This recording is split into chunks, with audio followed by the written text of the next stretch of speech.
नमस्ते प्रणाम हर हर महादेव। हम लोग सब छोट भाई सुकुल संवरिया आज बहुत खुशी के बात बा कि हमनी के होली के वीडियो शूट करतानी स रउआ लोगन के। तो रउआ लोगन देखी नज़ारा कैसन बा। आइल बानी स हमनी के गाँव में के चेमनी बा तो वो लोग वीडियो बनता। आ देख ली बाबा मजनू होली के सीन में का बन गइल बानी।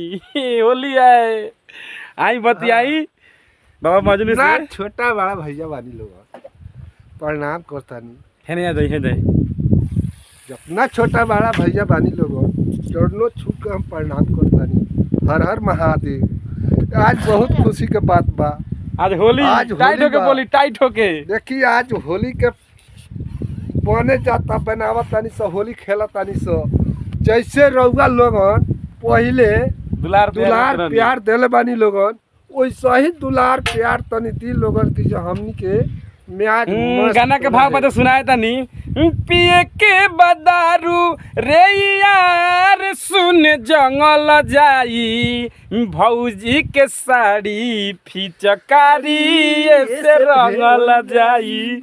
जा यूट्यूब पर सर्च कर ली सुकुल संवरिया पर गाना सुनी और ढेर सारा दुलार प्यार दी बाबा मजनू के और सुकुल संवरिया के। ऐसा ही बनाए सनब लगता रहा हमनी के काम कंटिन्यू हुई वीडियो लगता रही भैया यही देख ली घंटी में रंग घोराल बा दे कैमरा वाला सब खड़ा बा। बतियाई बाबा मजनू से देखी रंग कैसे निकालता ली।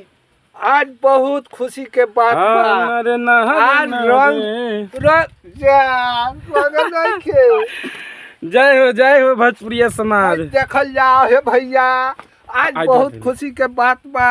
आज फुचकारी से भौजी के साड़ी चोली रंगल जाई। मोबाइल में पड़ जाई बाबा मजनू मोबाइल बचा के।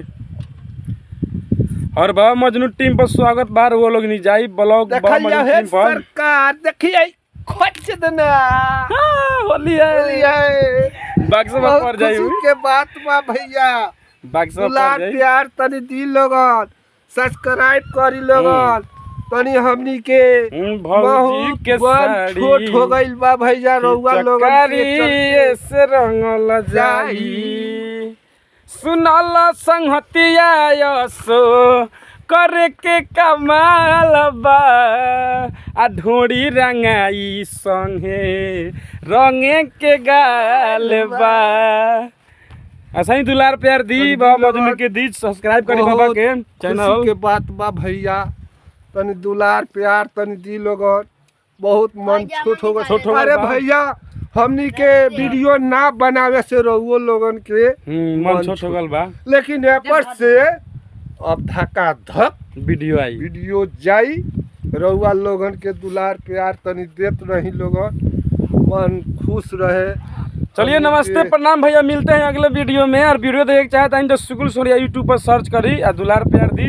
आ बाबा मजनू के चैनल चल बाबा मजनू टीम तो बाबा मजनू के सब्सक्राइब करी लाइक करी। नमस्ते प्रणाम।